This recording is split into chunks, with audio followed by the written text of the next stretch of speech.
Okay, second try, second take. See if this works. I hear little sibilance inside of my headset, if you will, my ear hearing aids are hooked up to the cell phone. It appears to be new technology this year, at least at my level of existence. I'll call it lower middle class. I'm retired with a fixed income. However, if you'd buy the Bibles that I'm offering, that would help tremendously. The other thing is I like the Navage system, and I'll save you $20 off your first order by following the link I'll provide in the notes for this video. But do get the Bible. The cheapest price is always going to be my price, and it ends in 77 cents. I urge you to get these Bibles because the publisher told me the prices are going to be going up, and they have to go up. They were half the price of the competitors when we started introducing these. They're still at that price. They're not going to stay there for long because they are far superior to other versions of the Bible. It is the proper name version of the King James Bible, published in 2015. I highly recommend it. It is far more accurate than the original King James. It is much easier to read, and it's got the proper names of Yahweh and Yahshua in it.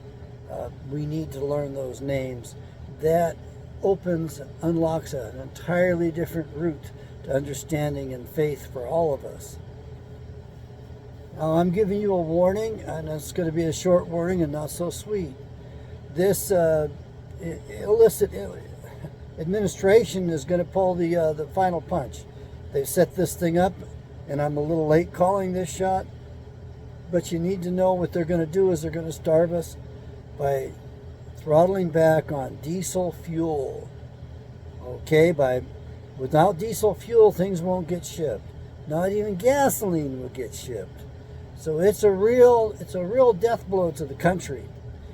Courtesy of Barack Hussein Obama, who's your real president in office for his third term. You people that think you can vote, you can't vote. You get one or two jackasses every time. I don't like Trump much either, but clearly Obama, with Biden as a front man, is far more dangerous to the country than President Trump. I will get into President Trump at some point, but we are in dire straits. And if Yahweh wants to use Trump, I'm all for it. I don't think Trump understands that or knows that yet. I think he's not one of us. I think he's an Israel firster, just like Joey Biden is. Joey Biden will say he's a Zionist. They're going to stop the diesel fuel. They're going to strangle us slowly. They can't go too fast because they know we'll revolt, or actually we'll rise up and defend ourselves, because at this point, if you do anything, I consider it self-defense. I don't consider any action you might take as being a revolt, unless you're trying to take over this government with some weird sort of government. But we definitely have a communistic government. We do not have to reinvent the wheel. All we have to do is restore the government structure the way the founders gave it to us. And you think we made progress? Hell no, we've regressed. So what that means is you go to the original 13th Amendment. It is the law of the land. You eliminate the anti-slavery amendment, and I don't give a damn what race you are, what gender you are, and there's not going to be a return to slavery, although it is biblical, and I think it's okay. I think selling and owning isn't okay, but I think when a man or a woman realizes that they really need some help and they choose to indenture themselves to someone else, I think that's honorable. I think that's noble. I think that can benefit all parties. Yeah, I know you're going to say Dr. Kent's for slavery now. Right. No, I'm not for slavery at all. The fact is, you're slaves. I'm a slave. We're all slaves to this system. It's a rotten system, rotten to the core. So you restore the original 13th Amendment and wipe out all subsequent amendments. And that includes women's right to vote. Look, men don't have the right to vote. Why should women have the right to vote? It's a states issue. It needs to be returned to the states. Don't federalize things and communize things further by centralizing power.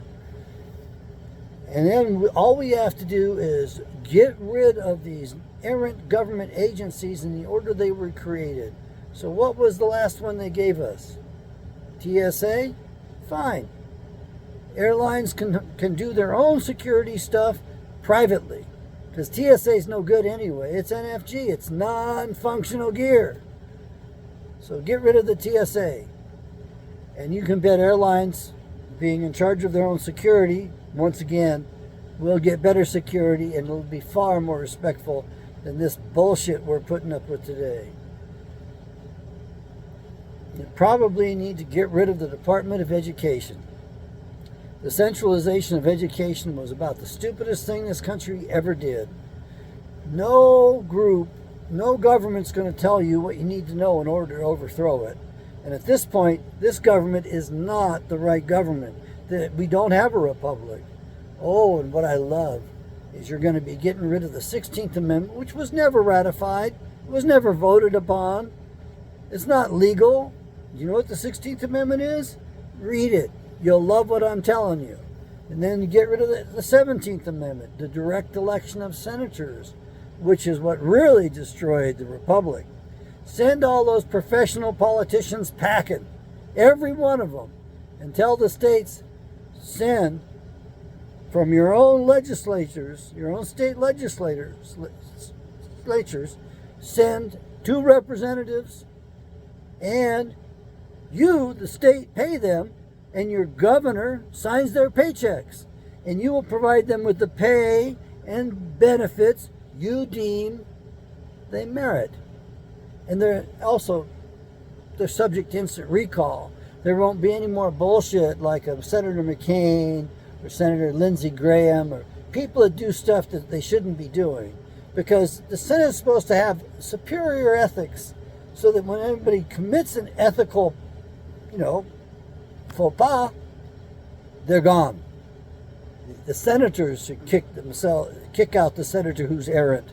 Does something questionable? No excuse. Get them out. Oh, they got a Chinese spy for the doggone driving them for years around? Oh, wow. Well, that's bad judgment. And, of course, Di-Fi has got dementia anyway, so get her out.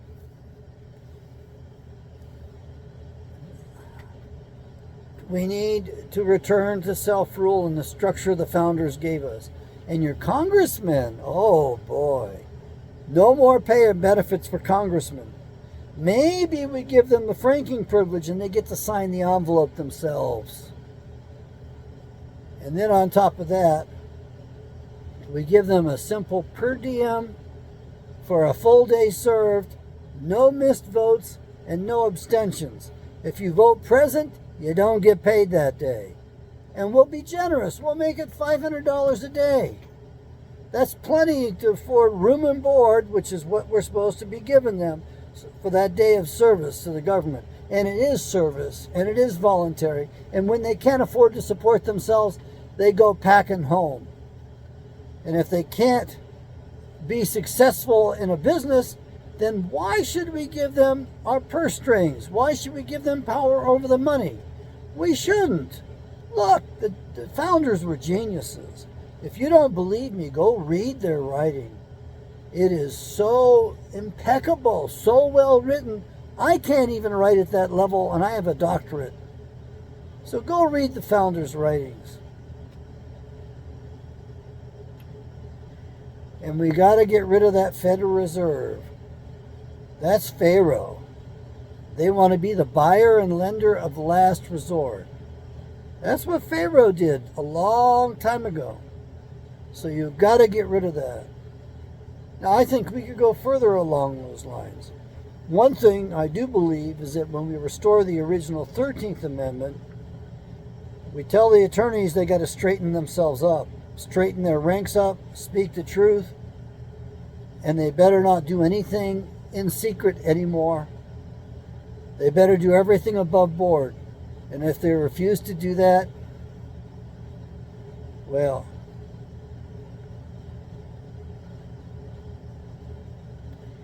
Another thing is we don't have the best medical care in the world.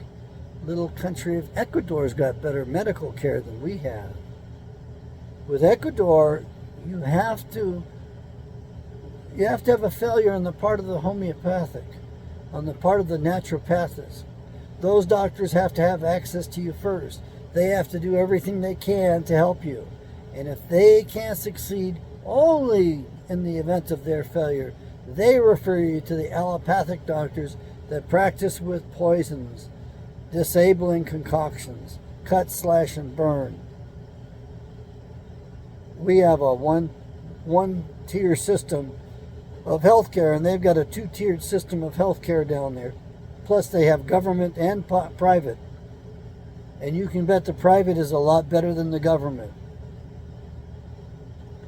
And as far as currencies go, they stole all the money. So don't argue about the money you have, you think you have. It's not money. It's a debt system. Our founders gave us a wealth system. With a wealth-based system, you don't have to go to war. You don't get drug into wars like you did in Europe. But now we've got a debt-based system, thanks to the Rothschilds and their kind. Oh, and the original 13th Amendment held that you couldn't have titles of honor and nobility and maintain any citizenship. You couldn't be a member of the Bar Association and maintain any citizenship. So the attorneys are going to have to scramble and figure out how to right the wrongs and get themselves in line with the Constitution. What you have today is not an military-industrial complex that, like Eisenhower told you. He didn't tell you the full truth. We have a medical, military-industrial complex, and it is killing us. I don't trust these doctors anymore. They don't know jack. And you can complete that clause very easily on your own. No, they don't know jack. They hate it when I show up sometimes because I outrank them. Yes, I'm actually a real doctor and they aren't. They are technicians. MD stands for medical doctor. It's a credential given by licensure. PhD is Doctor of Philosophy, in my case, in psychology. And that is a credential which is not given by licensure. And it can't be taken away from me by the stupid-ass licensure boards, which are all communistic as well. Bunch of commies running the country all the way around. And if you want to know how it occurred, go read the big book, published in 1964, probably written in 1962 by Carol Quigley, Bill Clinton's mentor. Read that twisted piece of junk and you might have some understanding. And get the hardback copy. The hardback copy names names. There's some misspelling in the names, but it's close enough that you can figure out who the players are. All of those players conspired to take this country down. It is a vast conspiracy, a big one. And so I plead to you, get a hold of your governors, talk to your neighbors, get rifles. And I don't care what the length of barrel is, that NFA, that National Firearms Act, is unconstitutional. We should be able to get the weapons that we want, the arms that we want. The shotgun on the stagecoach was a self-defense gun. It was a 14-inch barrel as best I can recall. I don't know, could have been shorter than that, but there were no laws against it. And that is an historical fact. That's part of our tradition. There shouldn't be any such thing as a short-barreled anything. Other countries like Thailand get the original standard barrel length that the manufacturer designed. They don't have to increase it to 16 inches or to 18 inches. They got more freedom in Thailand than we do in the United States of Communist America, in the United Socialist States of America. Wake up, folks. They're about to take us down. Once they put this chokehold on diesel and everything stops moving, it's gonna get ugly.